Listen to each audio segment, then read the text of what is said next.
Hello, everybody. For more than 2 years, Western leaders have repeated one sentence as if it was settled wisdom.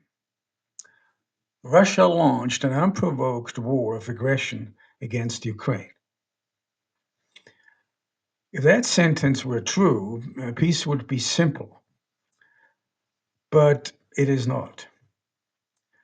Simply for the reason, as I explained in the previous video, war without judgment, if aggression is misidentified, responsibility is misassigned. And when responsibility is misassigned, peace becomes structurally impossible. In this video, the second in this trilogy on Ukraine peace, I will apply strategic reasoning based on political philosophy and epistemology to the concrete events that led to war in February 2022. So, this is meant to encourage strategic literacy. There is one principle that has been understood since the early 19th century, yet seems to have vanished from modern Western discourse. As Karl von Clausewitz made unmistakably clear, war is never an isolated act. War does not erupt spontaneously, nor can it be understood apart from the political and strategic context that precedes it. To speak of war as unprovoked is therefore not analysis, it is propaganda. Propaganda directed at suffocating any serious discourse from the get go.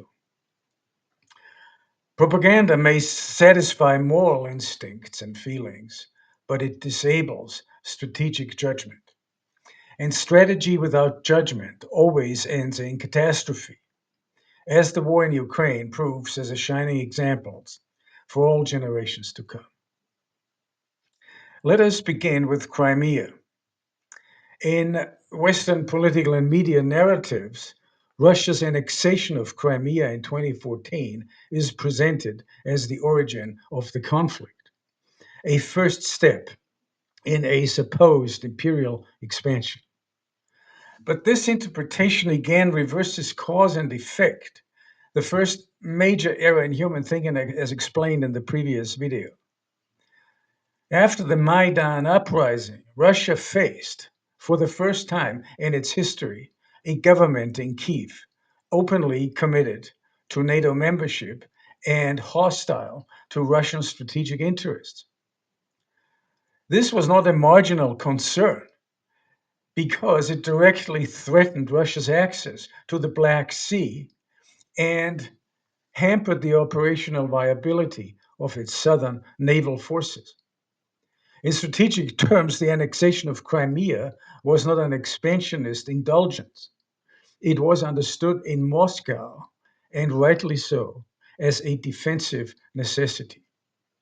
One may dislike this reality, one may even try to condemn it morally, but one cannot ignore it without abandoning strategic reason altogether.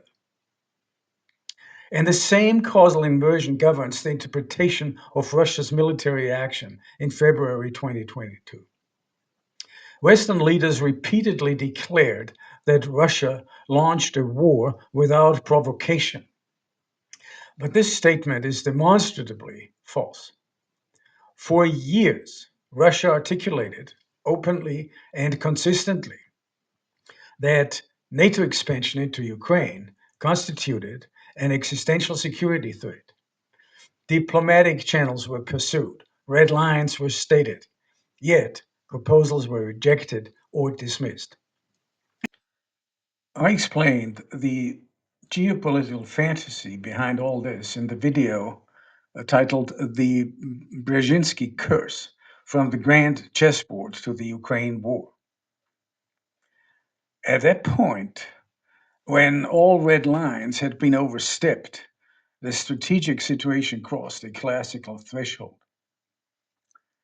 In applying moral seriousness, preemptive war became an option.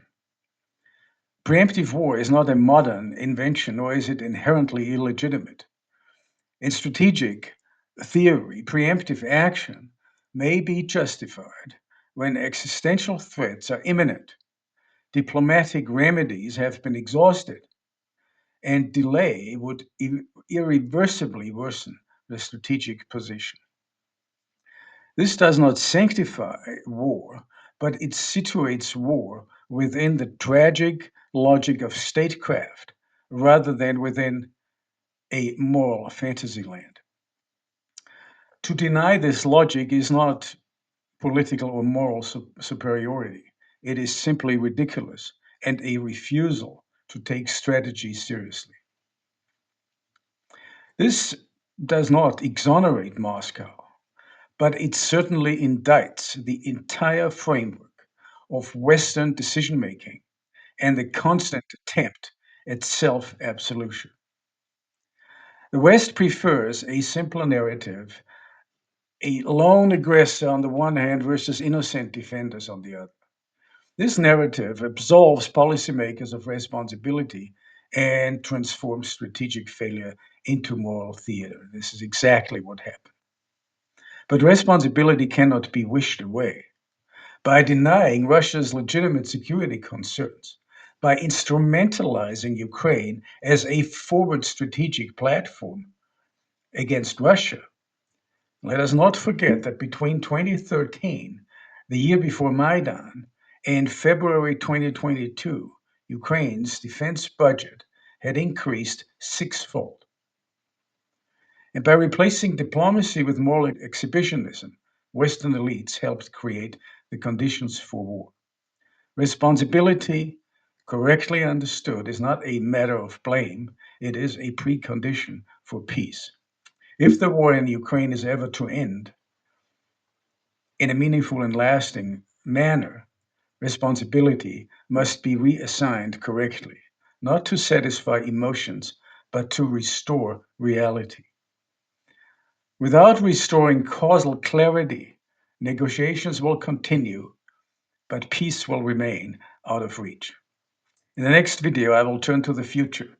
I will explain why militarization, peacekeeping fantasies, and buffer zone thinking cannot stabilize Ukraine, and why neutrality remains the only viable path to peace. I'm Dr. Edwin Mitsevsky, and this is At Stake, and I'll see you soon for the third part. Take care, God bless.